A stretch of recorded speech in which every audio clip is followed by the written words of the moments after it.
Ahoy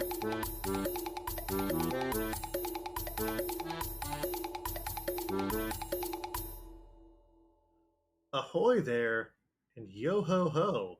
Welcome back to DohMance Dawn. I'm Luke, he, him, sometimes they, them, and I'm joined by my wonderful partner on the seas of podcasting.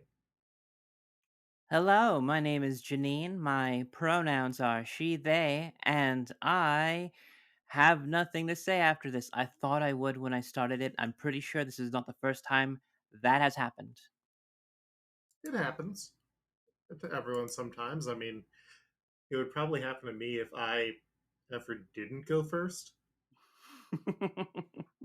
I know I'm going to be coming up, so I'm already thinking about what I'm going to say, but by the time it actually gets to me, I'm just I can't think of a thing now.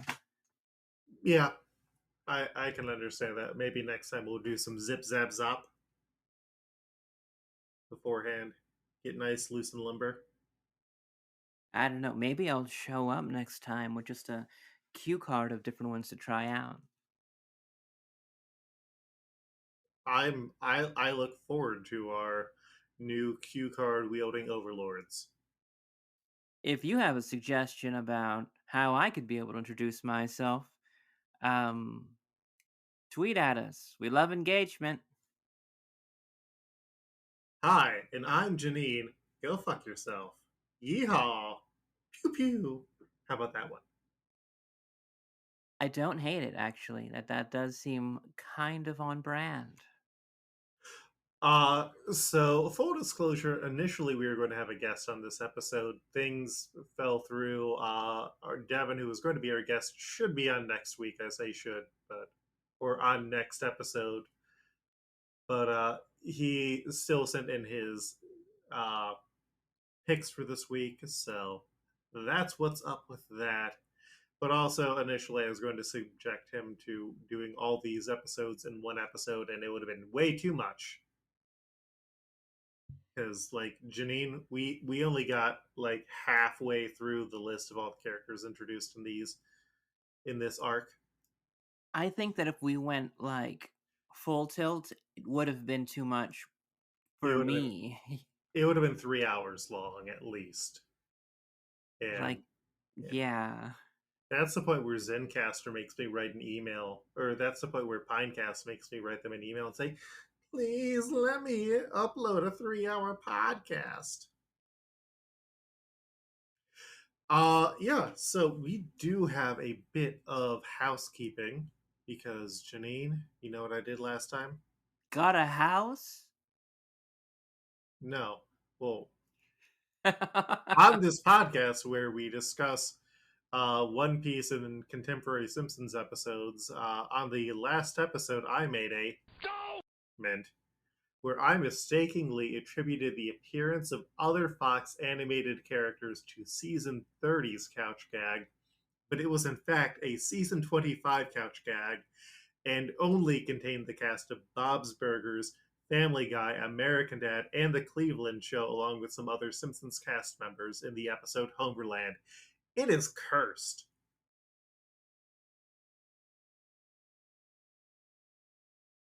That was where I sent you that image, and you were like, "This is no."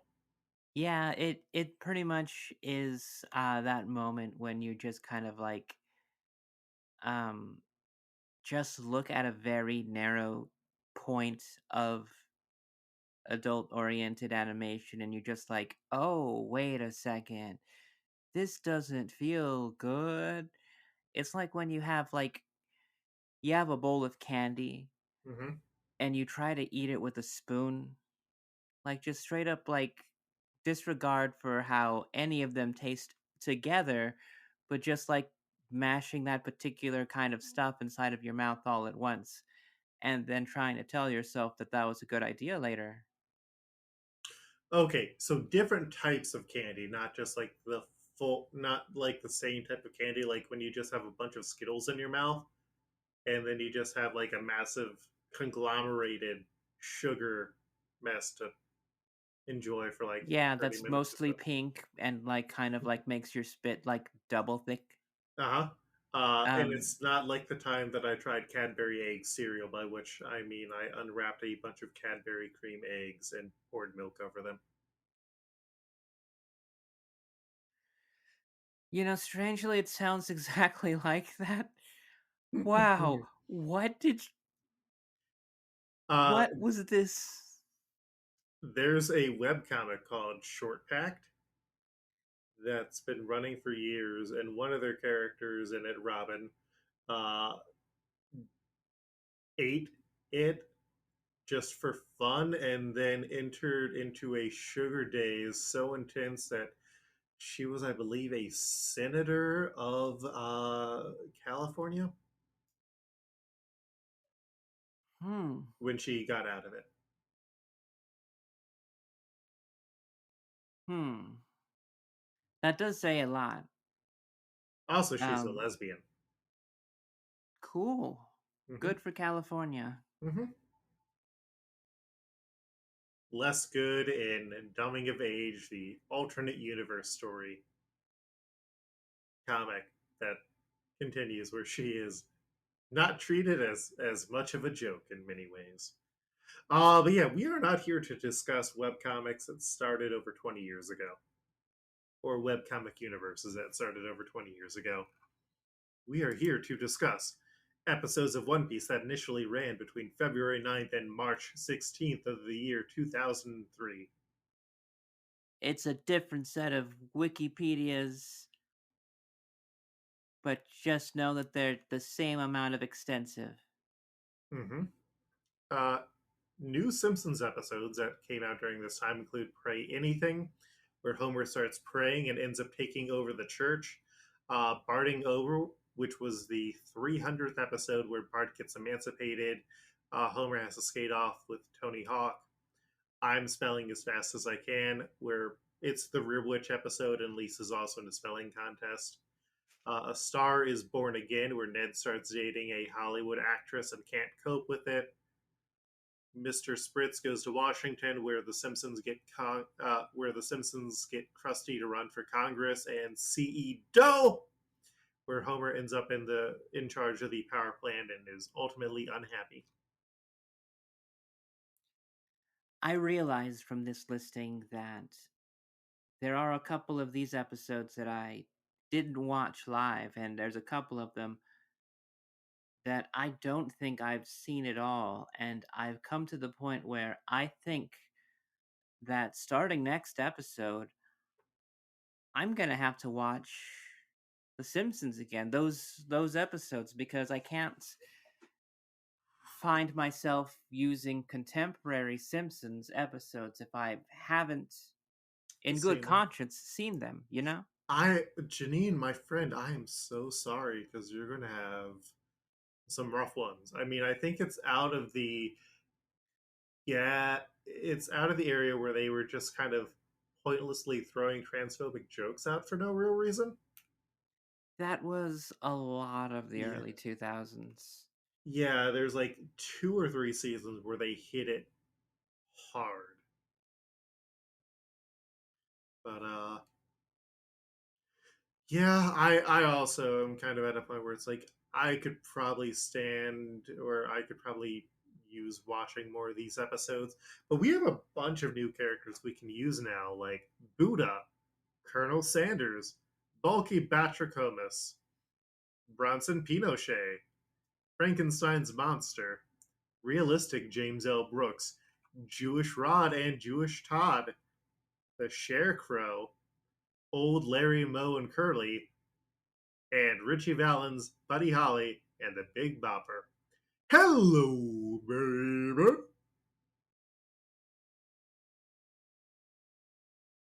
I can't really tell you a lot about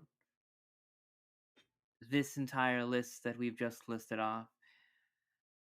The only Uh, thing is that I feel like, man, it took them this long to throw in a Colonel Sanders. I feel like that could have been earlier.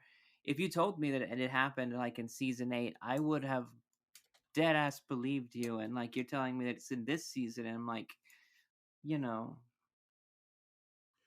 so I think part of it was earlier on they had like Shakespeare's fried chicken, and they would just come up with their own brands that were Springfield So exclusive. they just, yeah, tongue in cheek references to Hmm.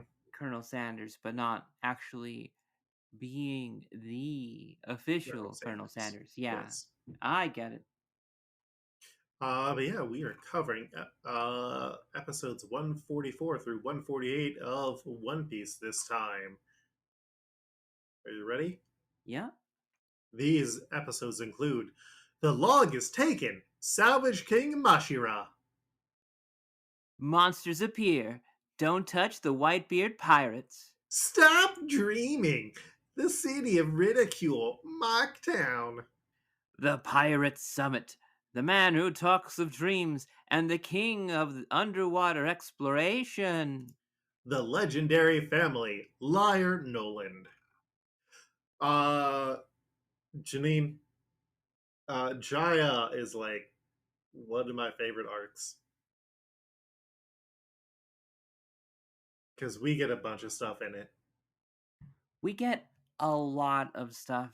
I had to pause a couple of times just so I could be able to like make sure I was like following the people because I tried to cast or come up with ideas really quick while I'm watching.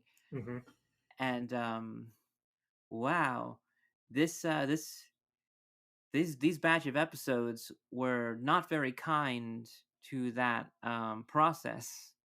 Oh yeah, there's a bunch of characters who just got named off in like fact books who never appear again.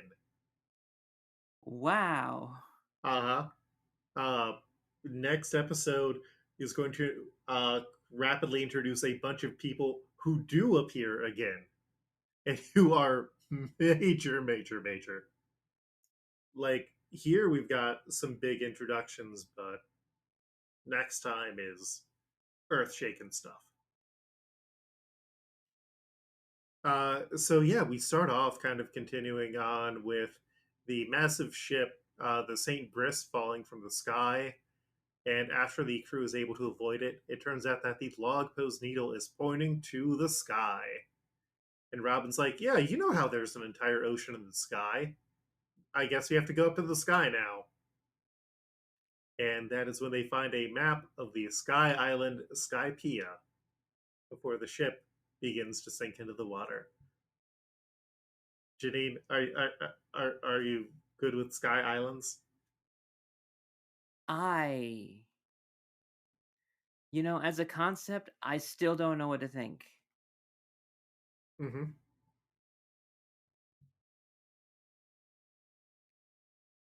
Just like, sure, there's a castle on the clouds or whatever.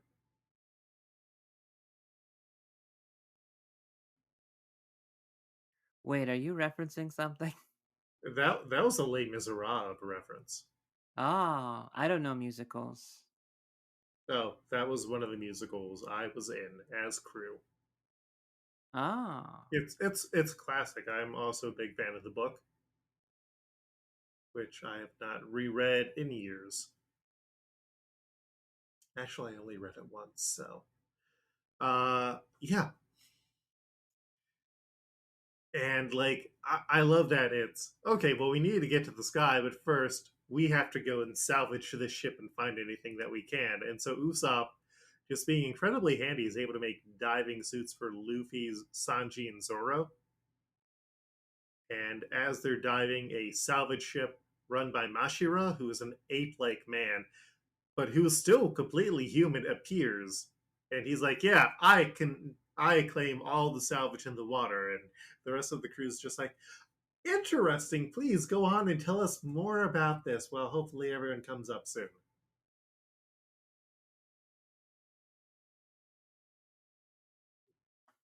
What It's really gets me though about Mashira mhm, in particular in the design is that um not a monkey. Looks like a monkey. mhm, Has a tail though. mhm. I mean, not to say that, people can't have tails. Um,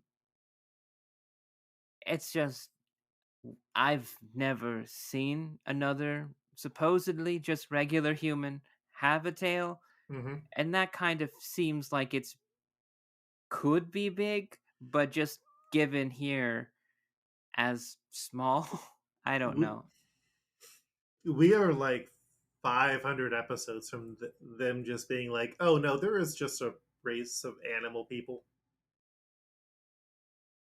Well, It gets very weird.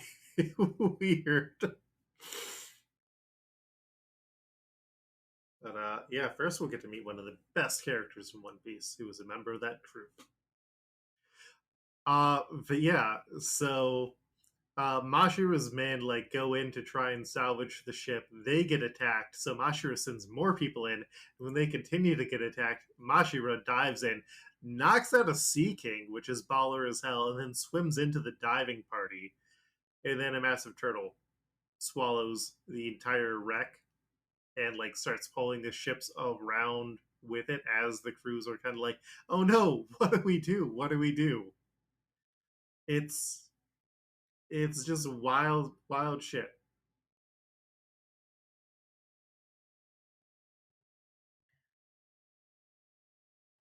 I was afraid we were going to have to name the turtle.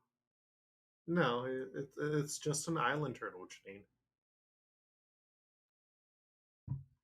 There have been weirder things. We had to name a cow. Mm-hmm. Well, the sea cow, Moo Moo. Yeah, that very one. Well, yeah, but that had a name. This giant sea turtle does not. Mo Moo was a fierce defender of the sea. Mo Moo is for the children. So the Straw Hats end up getting back to their ship with a bunch of treasure they took while running from Mashira. And then everyone gets distracted by this massive shape of shadows that appears in the sky. And when things finally calm down, Mashira, who followed them back to their ship, gets tossed into the ocean. Notably, doesn't die, though. Oh, yeah, that's because he's a human and has not eaten a devil fruit. So he can swim. And they explore the salvage that they got. Nothing is important, and that's when Robin reveals that she stole Mashira's eternal pose that will lead them to the island of Jaya, where they decide to head for the time being. Meanwhile, Bug is looking for the treasure of Captain John, and instead of finding where the treasure is buried, he and his men end up accidentally working in a mine. As you do. Mhm. And once they leave, Ace shows up on their ship and he kind of forces them to party because they all know that he works for Whitebeard. And it's just like, oh, hey, Ace, he's still on his hunt. Janine, do you remember who he's on his hunt for? Wow. How do you forget? Blackbeard? Yes, Blackbeard, who we also know took over what island briefly? Oh.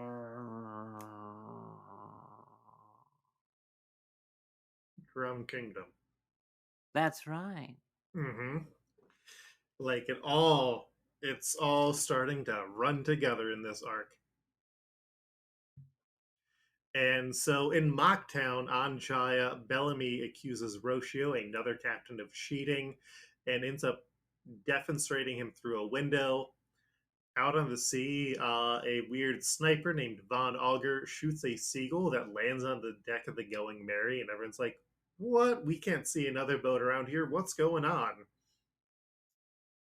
And so as like Nami and the crew are going through the town, there's a big old guy named Jesus Burgess who knocks out one of Roshio's men, and he's just going around challenging people. It's just like full on weirdo festival. It's great, isn't it? It is. Everybody has a problem and they're making it yours. Uh-huh. Doc Q falls off his horse and asks Luffy for help, and Luffy and Zoro both go to help him. he offers Luffy an apple, and Luffy eats it before someone else's apple that they got explodes, killing them. And it turns out that Luffy just had a lucky good apple. And Nami's just like seeing all this shit going down, and it's like, okay, Zoro and Luffy do not get into fights. And they kind of begrudgingly agree, especially when Burgess just declares that he is a fighting champion. Oh, they can't let that stand. I know. And they try and go into a hotel, but Bellamy, also known as Bellamy the hyena, rented it, and Sarquis, who was one of Bellamy's men, tosses money at them, thinking that they're poor. It's just embarrassing. Also, one of Bellamy's crew finds Luffy's 30 million bounty poster and decides to let Bellamy know about it after Luffy has shown up in the town. And so Luffy goes into a bar with the rest of them, ends up running into Blackbeard, and they just have diametrically opposing tastes. Like they You both have eat a lot. meat on one side. Mm-hmm. Meat. And cherry pies. Tastes so good. What That a just sweet feels, surprise. yeah, but sometimes that just feels like you're just comparing apples and oranges, except the apples are made of meat and the oranges are cherry pies. I mean, they could just be fine just liking what they like and not just like shitting on the other person's choice. But both of them have such very strong autism that they just can't let it stand. Fair. So Bellamy comes in after Luffy with his crew and smashes Luffy through the bar, trying to goad him into a fight. Nami tries to defuse the situation by asking about Sky Island, but the entire bar laughs at her.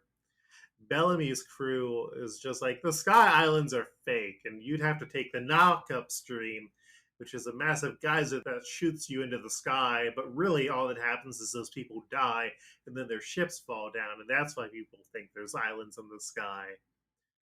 And Bellamy hates the dreams of the old, hates shit like treasure, and doesn't believe in the One Piece and tells Luffy to give up.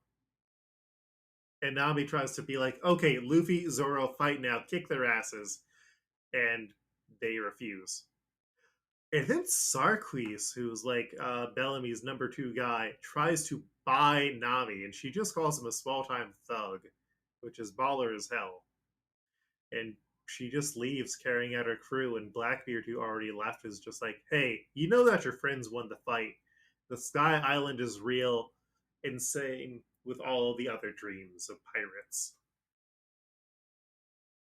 I mean, I've never seen a character who has gotten so pissed off at somebody for believing in something, like just anything.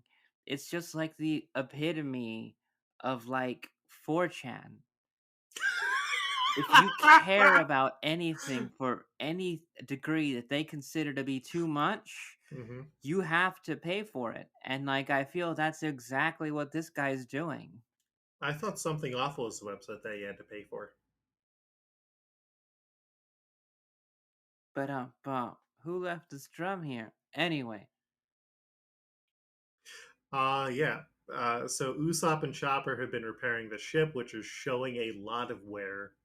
Robin, returned from shopping and being the most effective member, has a map of Jaya in the name of Mont Blanc Cricket, who was banished from the town, and so they decide to head up the coast to his house. Because, as a reminder, normal compasses don't work. And as they are going up there, they notice another massive ship piloted by Shoujo, another ape like man who appears. And he finds ships using his sonar scream. Luffy accidentally reveals that they fought Mashira, who is his brother, and Shoujo starts attacking their ship with a sonic attack, so they have to get out of there. Back in the bar, Bellamy hears people talking about Robin asking about cricket, who also recently found some gold. And so Bellamy's like, yeah, I'm going to get that gold. Did you have something to add about Shoujo? Shoujo, Mm-hmm. when I saw him, Mm-hmm. I felt the sting that this podcast does, the second sting, and that is when you've already used a character that would be really good for something now. Mm-hmm. We've already used Dr. Zaius. This guy would have fucked as Dr. Zaius. We just can't now. Yeah, and that was one of your suggestions. Yes, I was a genius for it, but now I'm beginning to wonder, how much of a genius am I? Super genius? Awesome genius? I don't know the levels of genius. I didn't pass community college courses. I mean, I failed color theory like 3 times, and had I failed a fourth time, I would have been expelled from college. But that was more because I just didn't show up for class. I mean, that was also half my situation, but I don't know. I might have a learning disability, y'all. Well, luckily, you enjoy learning about One Piece. That's true. Something that's very easy to do. Mm-hmm. So the Straw Hats reach Cricket's home, which it has a weird half building and a facade facing the ocean of this massive palace. Nami, hearing about the gold, starts to look for treasure with Chopper's help, while Luffy just wanders into his home initially. Nami finds a book called Nolan the Liar, which was a North Blue children's book, which Sanji was familiar with because he is from the North Blue. It's a Sanji fact, Janine. I'm surprised by this, um, that they would believe somebody who would have such a fake front for his home. This fake castle. Mm-hmm. I can't 100% believe that's for just defensive purposes. I mean, it's That's a also. little bit lying. I mean, it also looks like the castle from the book. Oh my god, I didn't even think of that. Mm-hmm. So the story is about Mont Blanc Noland, who was an explorer who told lots of stories about his adventures. He ended up going and telling the king about a city of gold, and the king's like, "Well, I'll join you on this journey with all my men." And so after this disastrous journey, the city isn't on the island, and he ends up. They sail him back, and he gets executed for claiming that the island sunk into the water, and nobody believed him. Bellamy, we find out, is also familiar with the story and figures that Cricket, who is Nolan's descendant, is looking for the treasure to maybe clear his ancestor's name. So Luffy gets pulled into the water by Cricket, who thinks that he's after the gold. Cricket goes to fight Sanji, pulling out a gun until Cricket gets hit with the bends, and Chopper ends up having to help him. Mashira and Shoujo come back to Nolan's base. He's their boss, and they all just end up chilling with Luffy this time. When Cricket recovers, Luffy asks him about Sky Island, and he laughs at first. And he corrects the story, saying that Nolan had come to Jaya and assumed that the island sunk down into the ocean. His other relatives before him had tried to find the treasure. Cricket didn't want to deal with all of that, so he initially was a pirate and tried to be his own man until he actually found Jaya on accident and decided to try and stay and find the treasure. And Mashira and Shoujo showed up and joined in because they liked the story, which good for them. It's very strange how well some of these characters end up becoming comrades. Um, they the specific lines for pirates are just so malleable. We've seen team ups between villains. We've seen like villains like becoming friends with our main straw hat good pirates, Mm-hmm.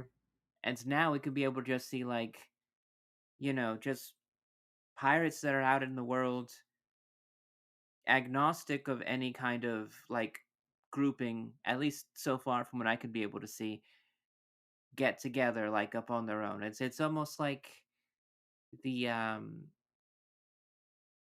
there's a sense of free agency inside of the pirate life where it's so weird because you see a lot of people that are just so like really loyal crew, they'll Hmm. die for the captain, but then you'll just see like, you know, these other pirates that just kind of like jump from ship to ship to just like team up with different people. It's kind of strange. I mean, if someone has a dream that you can get behind, why not? I guess you're right. I guess that's all you need to be able to just have those shared beliefs and sail together. So Cricket shows Nami Nolan's logbook, and inside there's notes about Nolan finding proof of the Sky Islands earlier in his journeys, and Cricket decides to help them reach the Sky Island. And meanwhile, Hawkeye's Mihawk sees the new 100 million and 60 million berry bounties for Luffy and Zoro. I don't think a lot of people have these updated bounty lists. I mean, like even inside of Jaya, they were talking about the 30 million Uh bounty huh. on. Yeah. Yeah, that 100 million is more than, I believe, twice what Bellamy has. And guess what, Wow. Janine? What's that? It's gonna fucking pay off. Yeah, I like this is all set up for the second half of the arc, which is beautiful. But for now, we have 24 characters that we gotta match. Is this the longest list that we've had to date? No. The episode with Jeff had 26, or had 25. Ah, yes. That was a good one. Mm-hmm. And that was 25, including a few groups. So, up first, we have Mashira. I have two suggestions. We also have Devin's suggestion. Uh, do you want to kick it first, or do you want me to go first? I'll go ahead and I'll start things off. All right. I chose for this one both primates. Mm-hmm. A little bit reductionist, but when you see the design, it's just like that's a 1-to-1. That's Mm-hmm. that's just an ape that they decided they wanted to make talk. I have Furious George, Mm-hmm. the Mr. Burns' knife fighting monkey, Mm-hmm. and I have Mojo, the helper monkey that helped themselves too much. Fair, fair. So my Rodrigo style was Ribbit, the Ribwitch mascot, who's similarly a very strange looking creature that is human on the inside. My other suggestion was Bernie, one of the two bee guys who are put in charge of watching the bee by Mr. Burns along with Homer when the nuclear plant inspectors come. Because Mashira does not strike me as a super smart person. Right, right. Devin's suggestion was Furious George as well. Ooh. So my concern here is there are not as many apes as you would think in The Simpsons.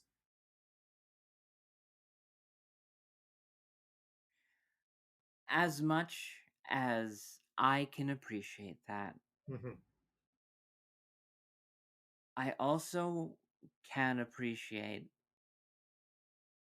that the second sting that this podcast gives of you using something too early and then not having that payoff for later is still a good feeling because it reminds you about those limitations, and it also reminds us how dangerous it can be, having a guest. By having those 2 votes on Furious George, Mm-hmm. and with one person unable to be here to change that response, we are pushed, forced even, to move with Furious George. Mm-hmm. And I'm not saying that because I'm getting a point too. I'm saying that because I want to live that dangerously. I want to have Furious George now and not have Furious George later. Okay. Don't count your Furious Georges until they hatch. All right. Up next, we have the Master, who has lovely hair and big dick sucking lips. I feel that has colored my voice. Yeah.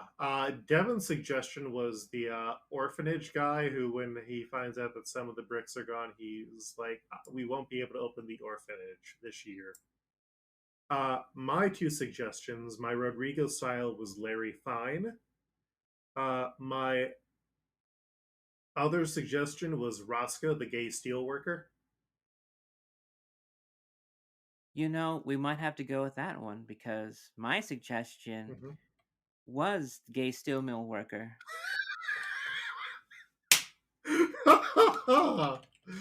Wonderful.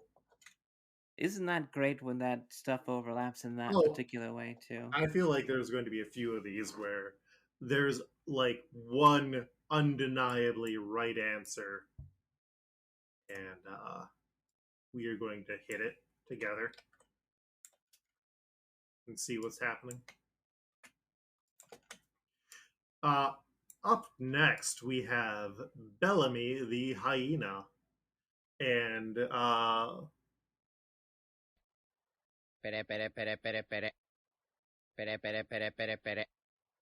Pere, pere, pere, pere, pere. we got enough suggestions for Blackbeard that we opened up Bellamy suggestions as well.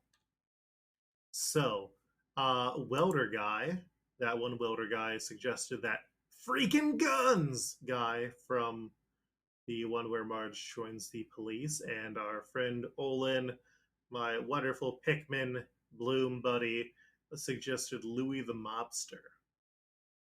Mm. Uh, my Rodrigo style suggestion was Richie Valens. And then I had two suggestions because I forgot that we haven't actually seen Bellamy's power at this point, have we? I If it was subtle in how he killed them. Okay, so then we haven't yet. Yeah, it's going to be a bit of a fuck. So this will be a bit of a spoiler. My suggestions are Springy, the Springfield Spring, the mascot for the Springfield Olympics, and then Shelby, aka the Shelbyville Bart. That is also Devin's suggestion. You know what's hilarious? If that's also your suggestion. One of them. Uh-huh. Because as I looked at Bellamy, I just realized that this character is just a palette switch clone of Luffy Mm-hmm. in a way, Mm-hmm. like they do in fighting games. That's how Mm-hmm. you get, your Sub-Zeros, your Scorpions, your Smokes, your Reptiles, your Cyrax. Was it Cyrax? No. I believe. Uh, Rain, though. mm-hmm. Anyway, my two suggestions for that in the vein of the palette Cyrax swap. was also a palette swap, essentially. Okay. Smoke, that was the one I was forgetting. Mm-hmm. Um, is Shelby, but Mm-hmm. also Bort.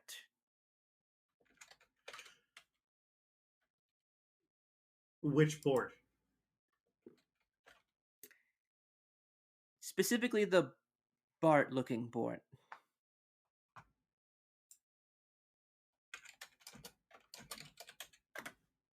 As Bort actually turns out to be a very popular name. Oh, okay. So brown-haired board, like the little boy board.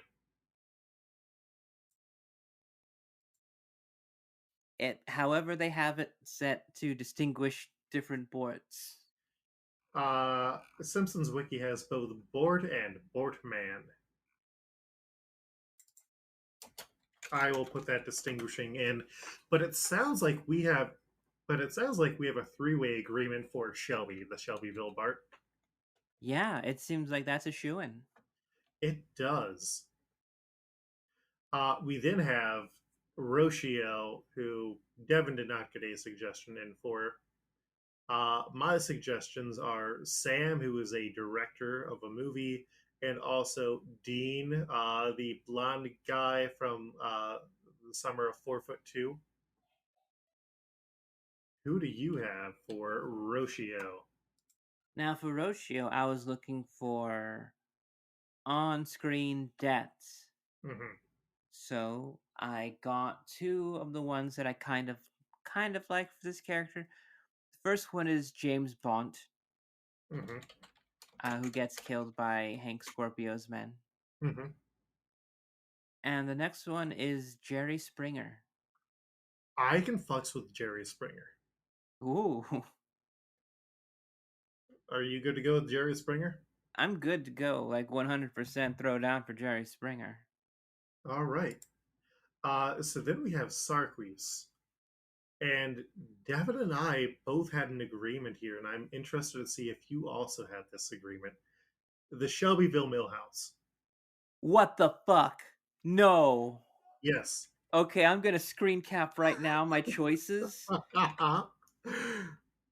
At least up to like what we discussed so far, just to show you that like Janine, I totally believe that we were all on the same boat here, so to speak. I know, but like I still gotta share it because it's just like it's you're already talking about how weird how like you both were on like the same Mm-hmm. wavelength on that, but Mm-hmm. like to know that I agnostically like away from y'all also got there myself. So Yeah, this is what it sounds like when doves cry. and it also sounds different when dubs cry. Oh wait, you can't hear finger guns on a podcast. Choo choo!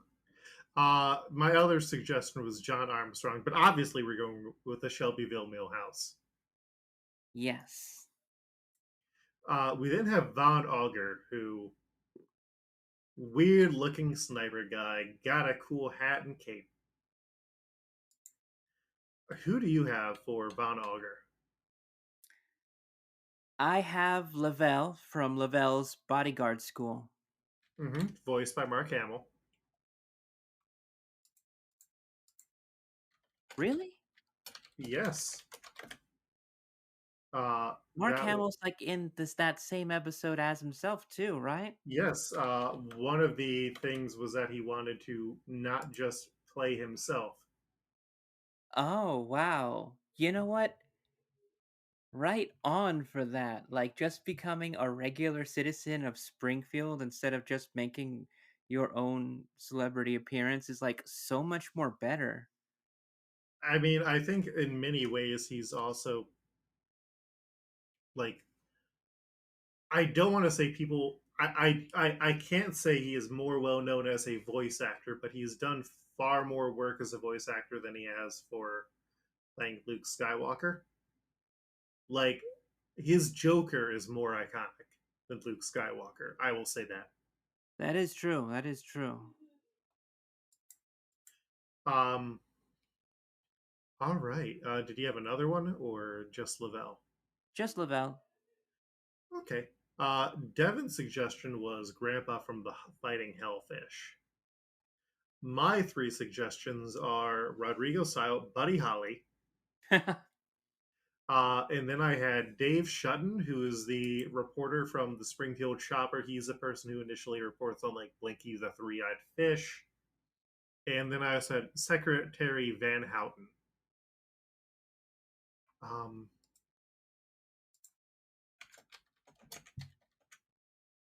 I I'm taking a second look. I'd kind of like to go with Buddy Holly for this. That's very strange. Not very often that you throw your weight behind a Rodrigo style.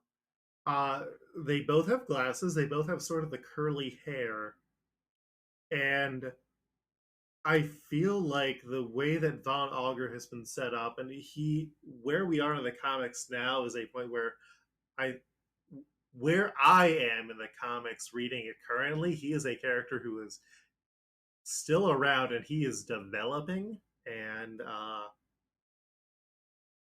like even from this point back now, you can kind of see opposition points for the different characters with these new pirates that we're seeing. Because if Von Auger is a sniper of great skill, who is the sniper for the Straw Hats? Right, right. Mm-hmm. And so, like, getting these counterparts is good. And who is the antithesis of Milhouse? Buddy Holly.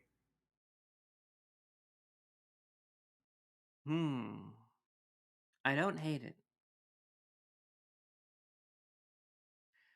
I think I'm good with Buddy Holly, yeah. All right. And guess what? Whoa, oh, and you're Mary Tyler Moore. I don't care what they say about us anyway. And now we don't have to reference any Weezer when Devin is on. Devin loves Weezer. You're welcome, Devin. That was for you. He's not going to listen to the podcast. Holy shit. Okay. Yeah. We then have Jesus Burgess, who in the picture that I have, you can also see a Panda Man cameo. Oh my god. Mm-hmm. Panda Man, he's always there. Who do you have for Jesus Burgess? I went with a character that's you might think might not count. Mm-hmm. And that is El Bombastico, the Mexican wrestler that the women of Springfield had regrettably invested in once. Yeah, we don't actually see what he looks like. They hold up a poster of him, and you see his picture on it.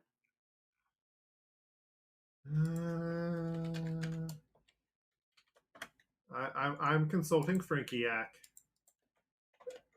If is this something where the wiki is? I kick it root down. I kick it root down. Kick it root down. I kick it root down. Okay. Yeah, there is a photo of him. I was not helped by the Simpsons wiki. I made a. Okay. Yeah. That's pretty fair. Devin's suggestion was Bret Hart, but I don't think Devin knows many wrestlers. Have we used Bret Hart before? I feel like he has come up before. I'm going to check right now just to be sure. Mm-hmm. Devin did not consult the list. Yes, we did. Our Bret Hart was Pearl. So Devin's suggestion is ineligible. Sorry, Devin. Also, you're not listening to this. Mm-hmm. So the three that I had, my Rodrigo style was Curly Howard, but specifically as an old man. I also had Dr. Bonebreak or the Iron Yuppie. Those were also very good ones that I saw on the list that What Culture did for the best wrestling portrayals in The Simpsons. A lot of them happened in a recent season that we could not use. But between the both of them, I would go with Iron Yuppie. Yeah. So Iron Yuppie is a heel. I don't believe El Bombastico is a heel. And Jesus Burgess is definitely a heel. I don't know. He is frowning, and the thing is, it's kind of different in Lucha Libre. You don't have Mm-hmm. face or heel. You have Técnico and you have Rudo. Rudos, yes. And I think El Bombastico, in a bombastic nature, could be Rudo.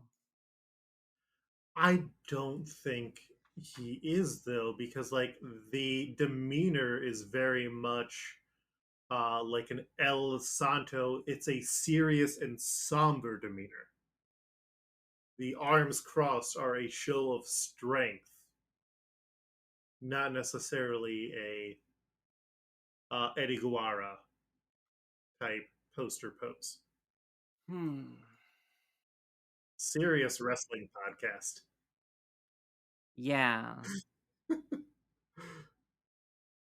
I mean, I can give it to the Iron Yuppie, but I gotta say, I would still kind of want to have like, I don't know. Hey, anybody who listens to this podcast, if you're also a wrestle fan, you let us know, heel or face, Or El Bombastico. or El Bombastico in particular. Well, I appreciate you being willing to give it to Doctor or to the Iron Yuppie for the time being. But yes, get in the comments, folks, about El Bombastico, heel or face. Ooh, would it make him more of a heel if he is being sponsored by a bunch of white Christian women? Hmm. Wow, you know what? That would really lead into a really good heel faction called the Missionary. And do they do a team up move called the missionary position? Oh my god, it writes itself. Uh-huh. Uh all right. Up next we have Doc Q, who is really fucked up dude. Uh I have three suggestions for him. I had Frankenstein's monster. I had Dr. Hector von Colossus, and I had Irving Zitzkowski. Devin's suggestion was Chester J. Lampwick, which we have used again. Who do you have for Doc Q? I'm gonna blow your head off with this one. Mm-hmm. Mutant Dr. Hibbert. Make your case. Looks gross. Mm-hmm. Is a doctor. Mm-hmm.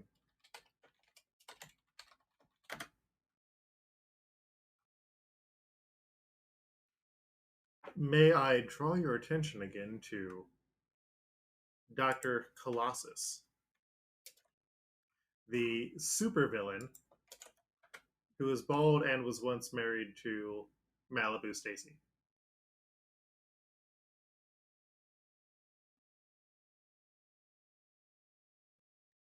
When does that guy appear? So initially, he is a joke where Stacy Lavelle is going through all of her past husbands, including like G.I. Joe. And then in a deleted scene from syndication, he appears in Who Shot Mr. Burns Part 2 in the jail. Huh.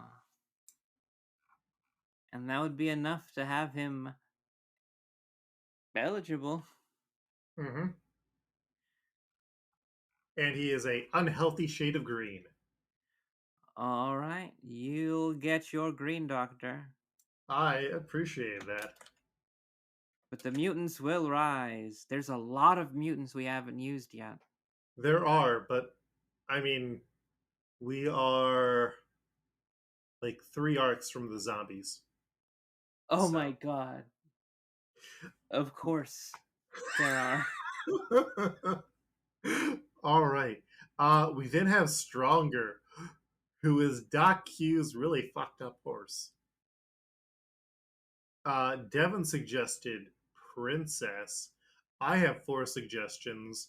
My Rodrigo style was Canary and Burns, which was kind of this is the best that I have. I also have Rover Hendricks, Maurice the donkey who eats Bart's hat in France, and Crudler, Krusty and Bette Midler's horse. Who do you have? I also had Crudler. And I didn't get anything else despite the fact that there were more horses, because hearing stronger is Crudler It's at the great. end is great. Uh-huh. Yeah, yeah. Wonderful. I am glad we are on the same page there. Stronger, Crudler, faster, stronger. I don't know. Bigger, Crudler, faster, stronger. We then have a Kome, who is a background character who just has a bowl of rice on his head. Devin did not give me a suggestion for him. My suggestions were either Colonel Sanders for my Rodrigo style or Uncle Mo, because you know he has the basket of fries on his head. Oh my god, yes. It took me a while to figure out That's a good the one. vibe. That's a Who do good you one. have? I have Curly, the kind of town drunk inside of the episode Homer in Kidney Trouble, where Homer kind of runs away and ends up in like the set of like this um Old West town reenactment. Curly was a drunk that was living there. Mm-hmm. And then I have Curly from the Three Stooges. Oh. I didn't go too far in the seas, is what I'm talking about. Fair. I mean, do you just want to do Uncle Mo? I want to do Uncle Mo. That is such A a good casting pull. choice. Thank you. I'm proud of it. We then have Spectre, one of the weirdest, most fucked up looking guys we've seen since the Fishman. Yeah. Uh, he looks like a Gajinka of a pop bottle. Roughly. Uh, my Rodrigo style suggestion was Ray Romano. Deborah! And my other suggestion was Nigel, the manager. Uh, Devin did not have a suggestion for Spectre. Who do you have? Well, I'm going to have criminally and again probably going to be Uderpiled. Yes, guy. Mm-hmm. And then I have Dennis, the bellhop that did not reserve the gas. From Black Widower? Yeah. You know the one. Sideshow Bob roughs him up a little bit. Mm-hmm. Yeah. I really like Dennis the bellhop more than either of the ones that I have. Awesome. I'd be glad to give him to you. All right. And then we start to get into members of Bellamy's crew. They don't really matter. Up first, we have Lily. Who do you have for Lily? I have Femme Fatale for Lily, the one who had recruited Homer to Hank Scorpio's establishment. Mm-hmm. So I have four of them. One of them is the Gajinka of Vassar. I also had Sarah Sloan, the actress. I also had Sandra, who I don't remember who Sandra was. Specifically Sandra from Homer Palooza. In high school, she walked up to Homer and said, "I think you're cool," and then her friends, when she was out of earshot, said, "You're being mean." She is blonde. And then I had Linda McCartney. Have we used Paul yet? No.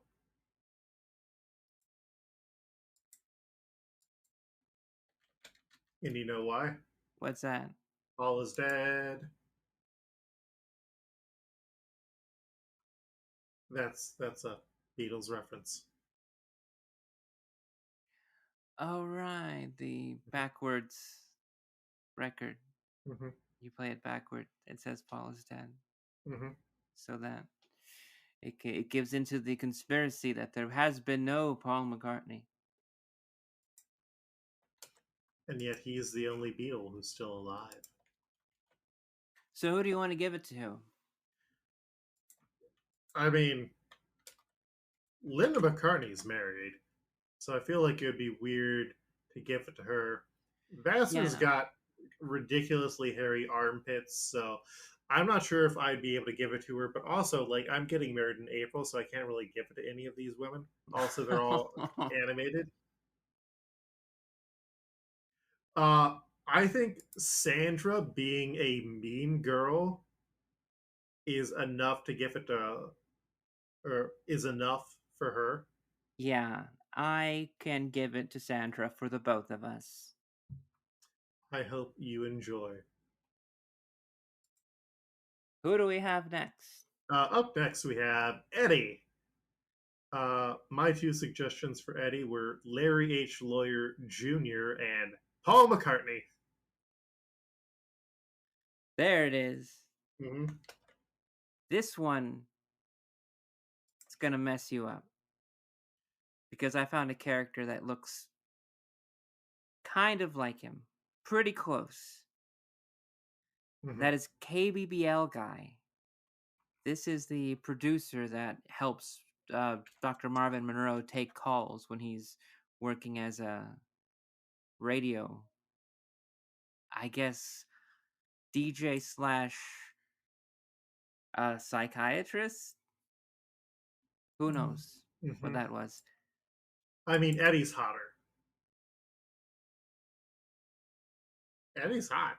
Okay, I mean, like It's not that I don't believe you. This doesn't really click for me that same way. So, I mean, are you saying that the KBBL receptionist is hotter? listen. When it comes to guys, I don't know what's supposed to be hot. Like the most of the time, like I just Assume. yeah. Fair. Um,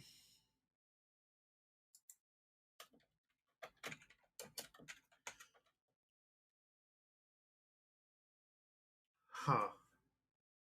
I'm not necessarily feeling it with KBBL guy, and I also don't necessarily feel it with Larry H. Lawyer Jr. Do we just want to burn Paul McCartney in our grand tradition of throwaway characters?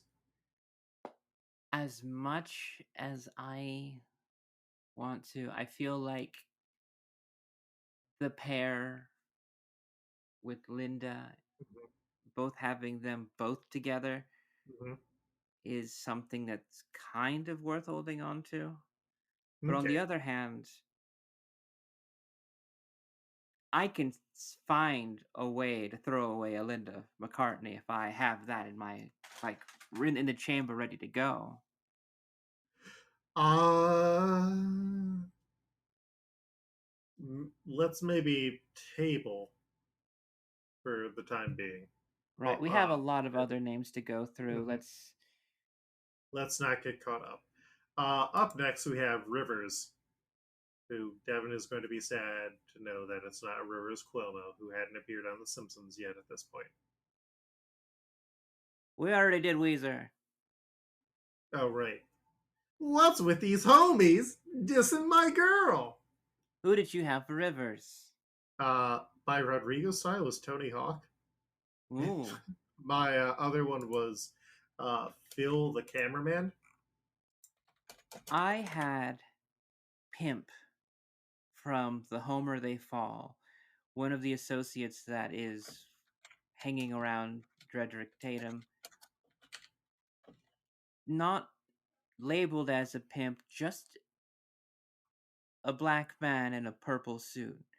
And if every black man in a purple suit was a pimp, we should have locked up Arsenio Hall a long time ago. Phil is a guy who, when Lyle Landley was giving his presentation, he asked everyone who was secretly recording the meeting to reveal what, or to not record, and Phil had a turban with a camera in it. Amazing. Mm-hmm. I like that one too.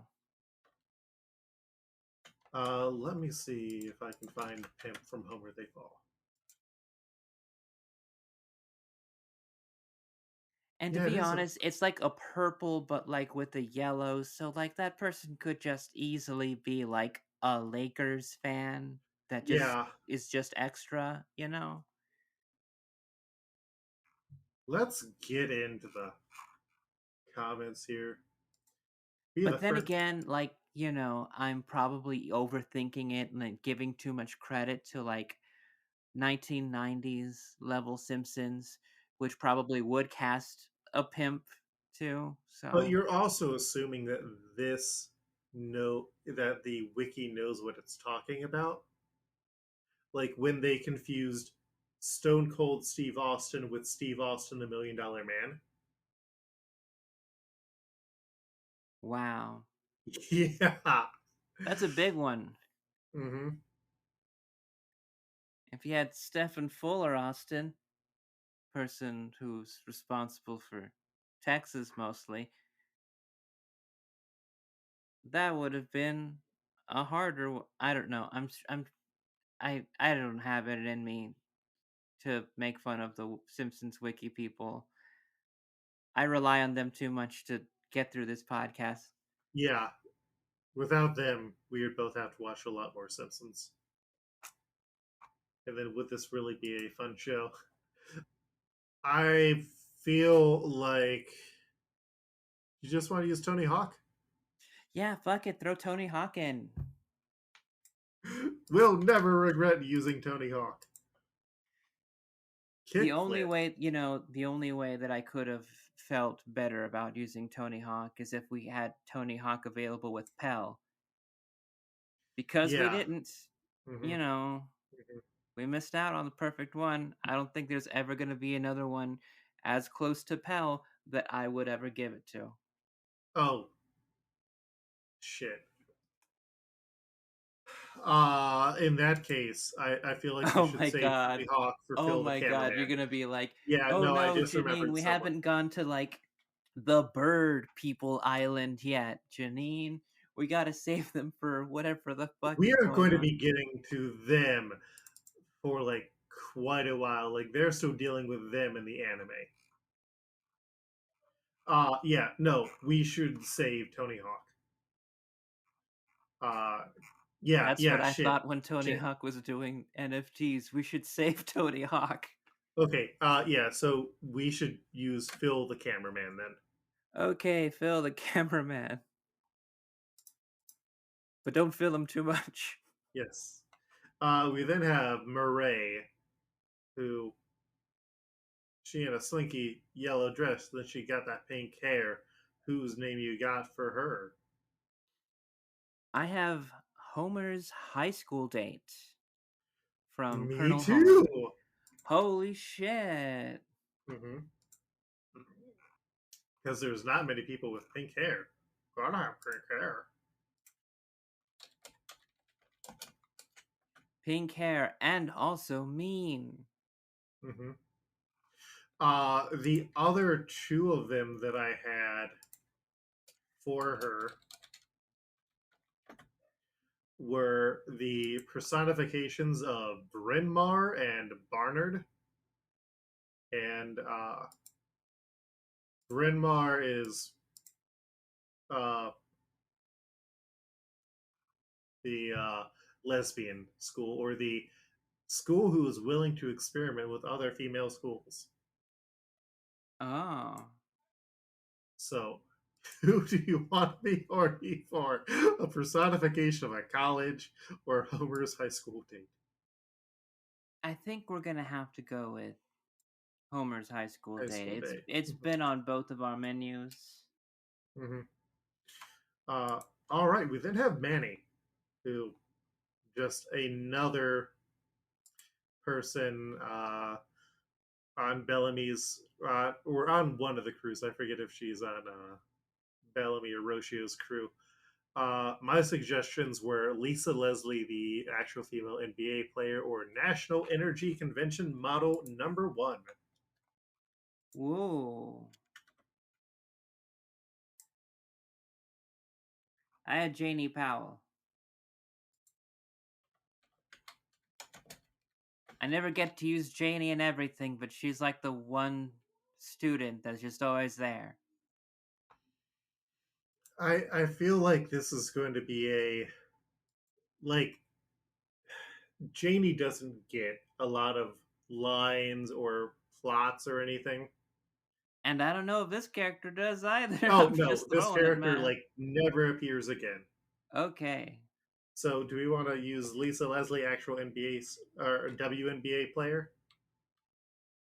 Or we could do National Energy Convention Model 1 since the main role that she has in both positions are looking attractive. And then we could say Lisa Leslie for an actual character who's not a throwaway for one of our kind of pointless female characters. Sure. That sounds good. All right. We're getting through this. We then have Ross, who is Cool Hat. Another person whose just personality is Cool Hat. I had Mo Howard as my Rodrigo style and Soldier number one. I had a fat camper Mm-hmm. and Sam Malone from Cheers. Mm-hmm.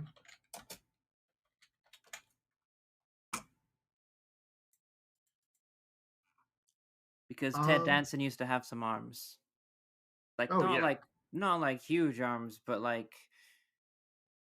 they were arms. Yeah, that's how you put on the blackface makeup.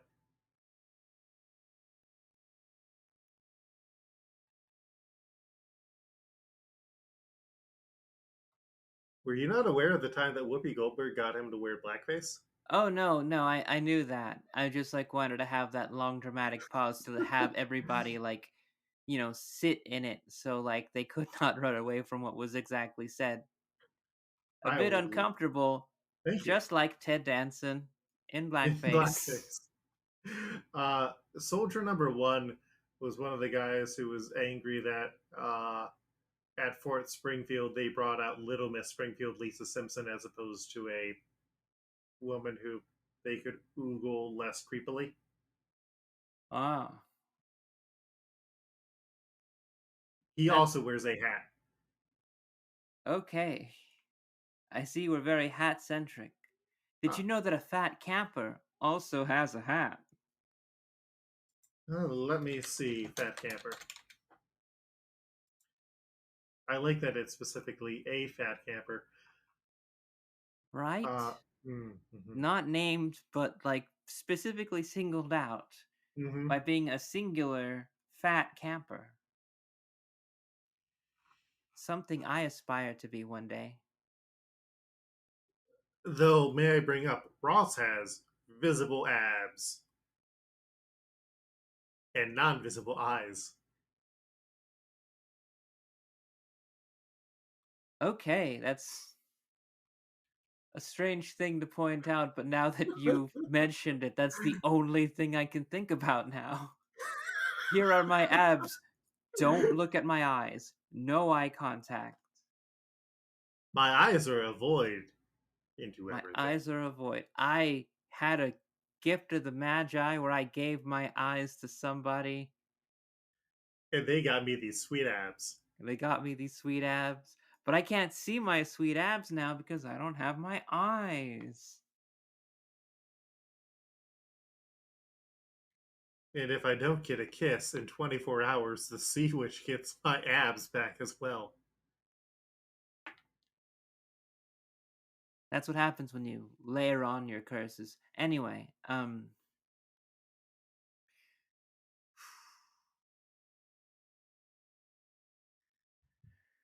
who are we talking about? Soldier one for Ross. Soldier one for Ross. All right, I can do that. I appreciate that. Based on hatonomics. Wait until we get into Hewitt and his blue shirt.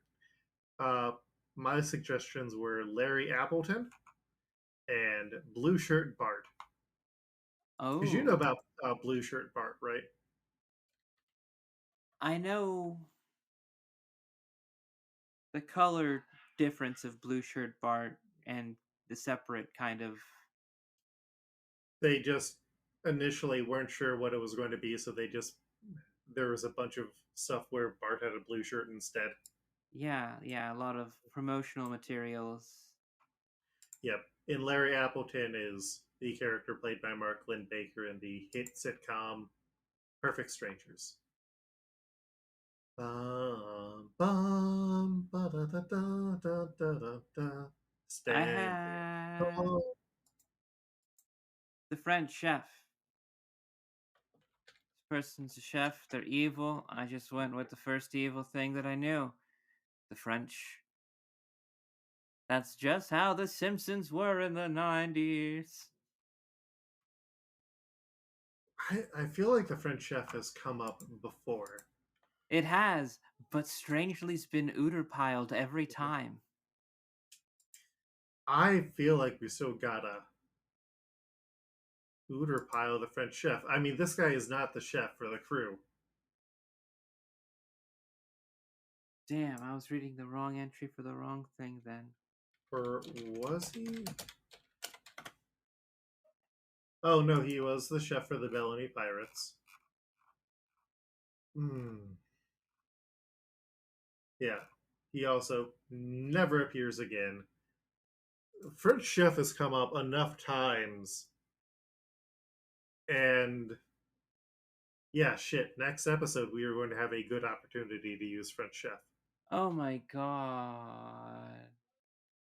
You particularly have been wanting to give up the French chef for several episodes now. This is the first time I've suggested French chef. Mm-hmm.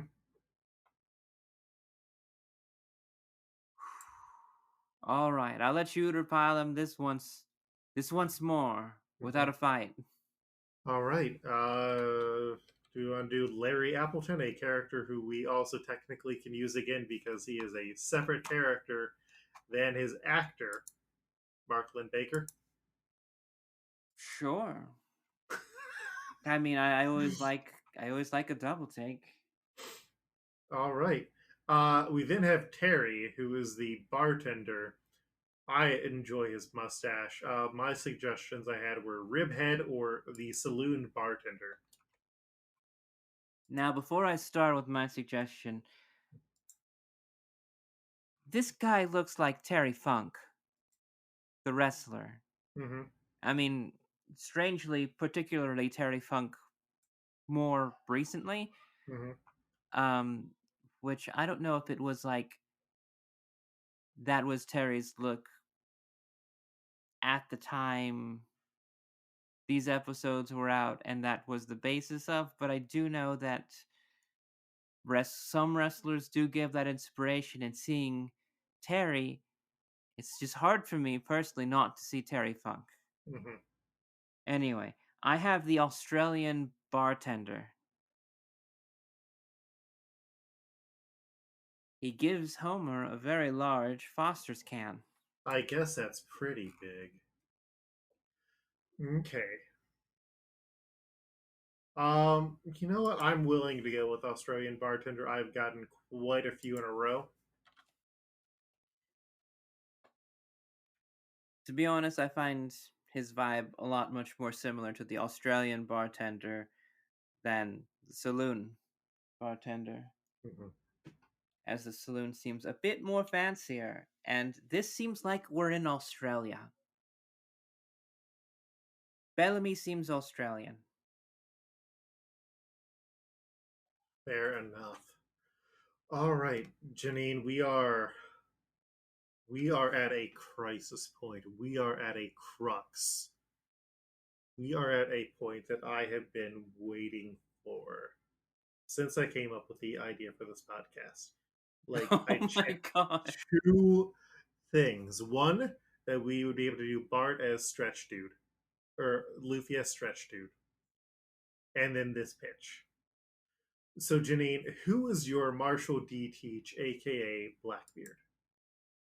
Well, I only have one because I know that we threw out some for this question, and I kind of did get a little bit of a peek to know about this character. Mm-hmm. I threw down the sea captain. Horatio McAllister. Exactly. The most iconic form of seaman on The Simpsons. All right. Well, Devin went up with another similar one, which was the Rory B. Bellows persona that Krusty adopted. Another similar sea dog. Ooh, I do like that one. Pere, pere, pere, pere, pere. Pere, pere, pere, pere, pere. We also have 6 suggestions from our listeners. Hell yeah. Our mutual buddy Sam suggested the yes guy, which I think is the person who they've suggested every time. That one welder guy suggested Barney Gumble. Kalu suggested comic book guy. Olin suggested Cecil Terwilliger. Abby, my fiance, suggested Fat Tony. My Rodrigo style was the realistic James L. Brooks. But, Janine, TV these days, and like media in general, is just messed up. Like, it seems today that all you see is my like god. violence in movies and sex Oh on my TV. But where are those good Luke. old-fashioned values? Luke, are you saying to me that your pick for this character is Peter Griffin? Not just my pick, but also artist of the show Mike Patton's pick is Peter Griffin, specifically the Homer Simpson clone. Oh my god, we did get through that episode just recently. We did.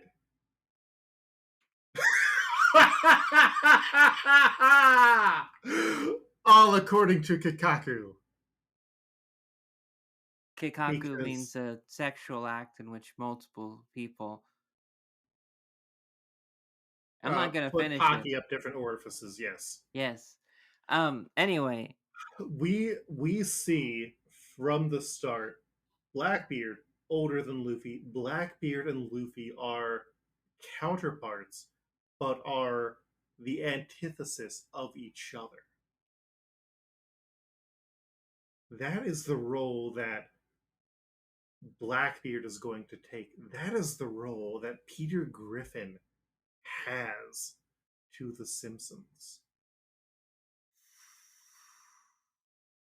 You also are going to need this to be a person who you actively hate.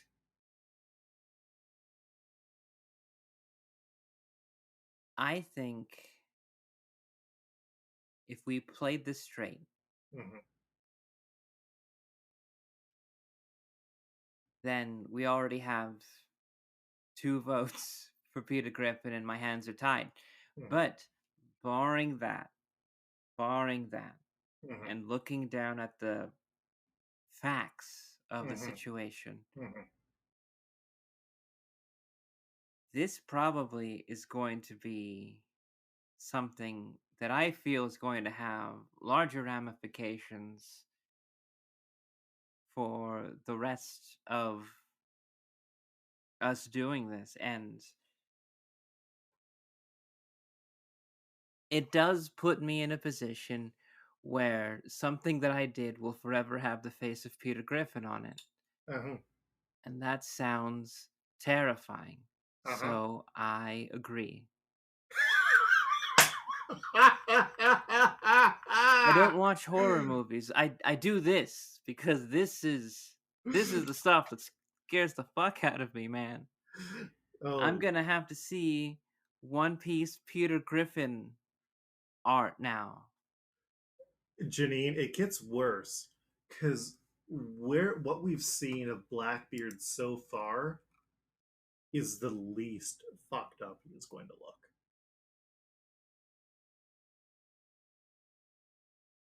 Welcome to the jungle. We got fun and games.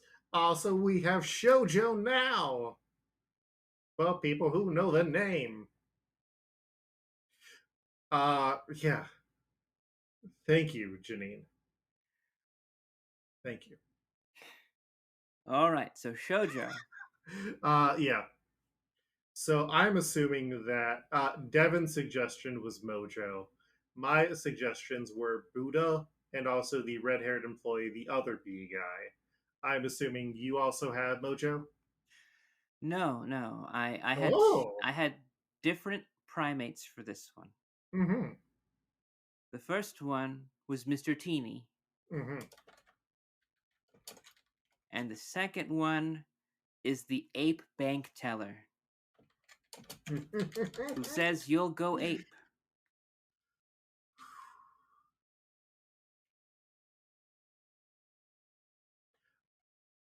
I You want to give it to the ape bank teller, right? actually, uh, for whatever reason, Mr. Teeny is striking a bell here. Really? Uh-huh. Well, I mean, if we already have Furious George as one, why don't we just go ahead and complete the set with another? Yeah, I think that's fair. Uh, Up next, we have Mont Blanc Noland. Devin's suggestion was Jebediah Springfield, who we have already used. My suggestions are the Big Bopper, hello, baby, and also Angry Dad, which goes along with my Mont Blanc Cricket suggestion as well. Who do you have for Mont Blanc Noland? I don't think you're gonna have let me use this one, I'm but fascinated. I have to anyway, just on the purpose of the story, Mm-hmm. and that's Timmy O'Toole.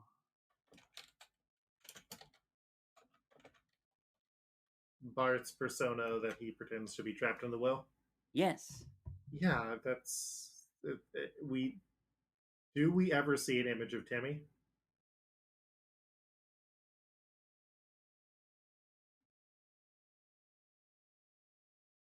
Hmm.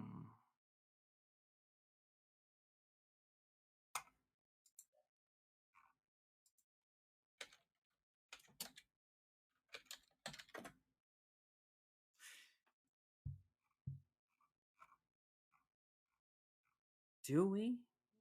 Not We even do as a not. stock image or a dramatization? I do not believe so.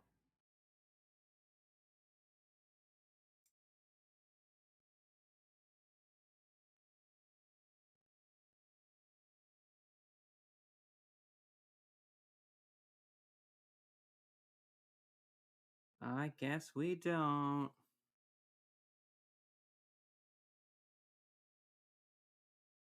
Oh, I also just had a suggestion for another addition that I want to put on here now, Sure, throw it on. which is from the same episode as Angry Dad, which is the Hulk Homer.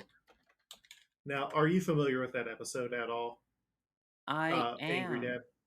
Yes. Homer starts developing the stress boils, and so just looking at the chestnut-shaped thing on Nolan's head just made me think about that. Amazing. Mm-hmm. And then that would also, I guess, tie into the Angry Dad, which is essentially just a crude cartoon of Homer.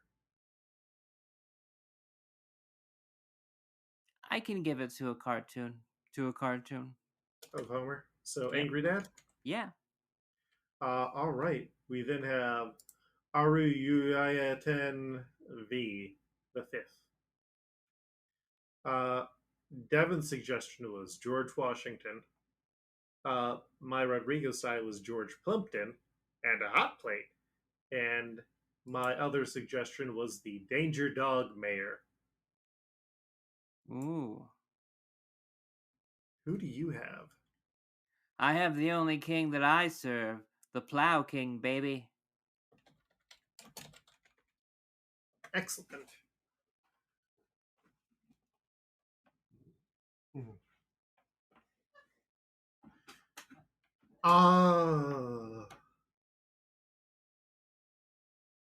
So we do never see a more realistic view of the king.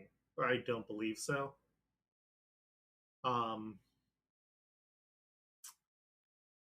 I still kind of like Danger Dog Mayor, but I don't necessarily feel Plow King.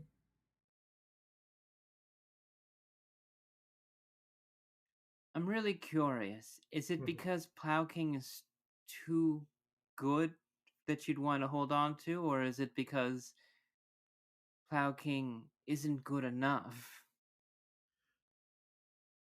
I think it's.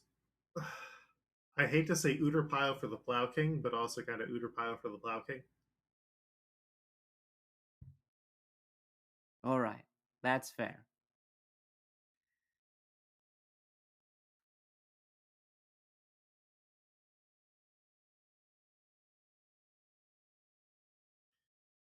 So then, do we want to go incredibly wild and just be like George Washington? You know, we've got to use George Washington somewhere. Yeah, we do. Let's use George. Let's use George Washington here. And isn't the George Washington that we know also just kind of from a story, similarly? Mm-hmm. He tries to kill Hans Sprungfeld. We then have Mont Blanc Cricket, who is a big beefy boy, who also has a chestnut on his head. My Rodrigo style was Congressman Beauregard. My uh, other suggestion was Photographic Memory Homer, where he is just very buff the entire time, and so that's why it ties into the Angry Dad, because it's just another Homer. Devin's suggestion was Hollis Hurlbut from the Historical Society. Who do you have? I have Sideshow Corporal Punishment.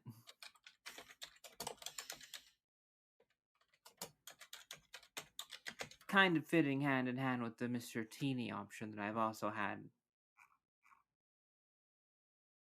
For Shoujo. And Just felt like somebody I felt confident putting up next to a monkey. fair. I mean, Krusty felt the same way.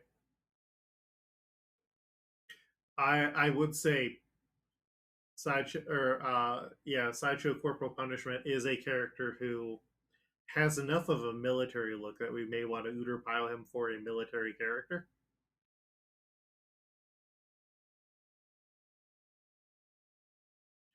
And if you're willing to go with this, I will go with a KBBL guy for Eddie. You know what? That's a deal. Yes. All right, so you're good with Photographic Memory Homer for Mont Blanc Cricket? Yes. All right, so we got it done. Next episode, luckily, I think only has like 14 characters. And some of them should be ones that we are synced up on. But to go over that list again, our Mashira is Furious George, our Master is Roscoe, the gay steelworker, our Bellamy is Shelby, our Roshio is Jerry Springer, our Sarkis is Shelbyville Milhouse, our Von Auger is Buddy Holly, our Jesus Burgess is the Iron Yuppie, our Doc Q is Dr. Hector Von Colossus, our Stronger is Crudler, our Akome is Uncle Mo, our Spectre is Dennis the Bellhop, our Lily is Sandra. Our Eddie is KBBL guy. Our Rivers is Phil the cameraman. Our Murray is Homer's high school date. Our Manny is National Energy Convention Model 1. Our Ross is Soldier Number 1. Our Hewitt is Larry Appleton. Our Terry is Australian bartender. Our Marshall D Teach is Peter Griffin, specifically the Homer clone. Our Shoujo is Mr. Teeny. Our Mont Blanc Noland is Angry Dad. Our Aruyatayan V is George Washington. And our Mont Blanc Cricket is Photographic Memory Homer. Damn! That was quite a lot we got through today. It was, and we had some major characters. Do you ever feel like just podcast exhaust? I don't know. I feel like I had been running for a mile. It's been a long day. We've been doing this for over an hour and a half. But you know what the good news is, Janine? What is the good news? You can tell people where to find you. That's right. Phew. I guess Hive is working again, so you can be able to find me there at Janine Juliet. You could also be able to find me on Tumblr reblogging the DohMance Dawn from there, and that is Fuchsia City Girl. Oh yeah, Instagram, Janine is dope. I post selfies there every once in a while. Other than that, you will also be able to find me on various other Luke Hair podcast productions. Yes, you can find those at lukehair.com. You can also find stuff by following me on Twitter at Coltreg. That's KOLTREG. I'm doing a bunch of comics right now. I'm doing a bunch of other projects. So follow me on Twitter where I mostly post pictures of Pokemon Go stuff. I'm also on Pikmin Bloom now, and if you join our Discord, which I will put another link in, you can join our Pikmin Bloom crew. Also, shout out to Mike Patton, who you can find on Instagram at Patton Pending, Patten Pending. DohMance Dawn updates every other week. You can find us at dohmancedawn.com or at DohMance on Twitter. And yeah, if you enjoy the podcast, leave a review. Yeah. And next time, we're going to have perhaps the most satisfying fight, and also I'll have to give Janine a content warning for the episode Damn. because Also, of bugs. okay. Also, you do have to, um, if you're playing Pikmin Bloom, you want to be a part of that crew because Luke does like a lot of walking. You basically have to do like nothing. It's like all taken care of. Wait, am I friends with you in Pikmin Bloom? Man, how are we? I don't I know. don't think so because I I don't have it. haven't logged on in a while because like I just started going back to the office, so like I'm Mhm, just like now starting to walk again. mhm. So like I'll fire it up sometime tomorrow and just like send you a thing. Yeah, I did. Oh, I had a low day today. I only got like 10,000 steps. I didn't even hit a full 100,000. No, I do not want Pikmin Bloom to save a copy of my dental insurance card with the post for today. Okay. Mm-hmm. Oh. But yeah, Pikmin Bloom is fun. Thank you for listening. We will see you next time for the wrap up of Jaya. Safe sailing, and tell your loved ones that you love them. Or I'll do it. Janine will be your new mom. Peace.